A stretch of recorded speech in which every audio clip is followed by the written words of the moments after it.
Hey, how you doing? I'm doing a starter on a 06 Chevy Trailblazer EXT starter. Starter went out on first.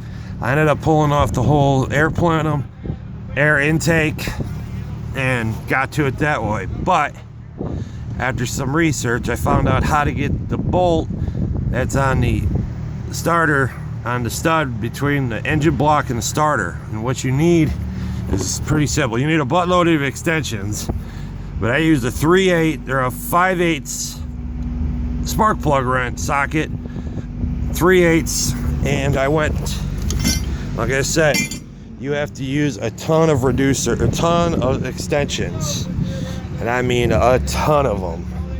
I ended up using about 5 to 6 big ones, so I used a 1/2-inch drive to a 3/8 reducer with a 3/8 or a 1/2-inch universal head on it. Something similar to that, but in 1/2-inch. What you do is, you see where my flashlight is the area of interest. What you see is, here's the starter. Get that vacuum line out of the way for the master cylinder. If you see, there's this black line or a grayish line that runs, which is like a spreader coolant line. There's the connection. What you do is you take your 3/8, make sure the flashlight's down there so you kind of can see a little bit. I mean, it kind of sucks, but whatever.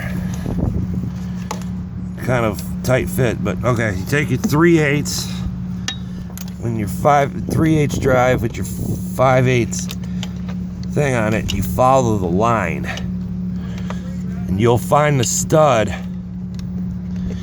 where the nut is to pull your starter off, which I'll do with my hand. You follow it and follow it, and there's the stud pretty much right where my finger's pointing. What you do is you take that socket, that 5/8, and you put it on there, and then you run your universals off, and that right there should get to your starter. So hopefully this helps.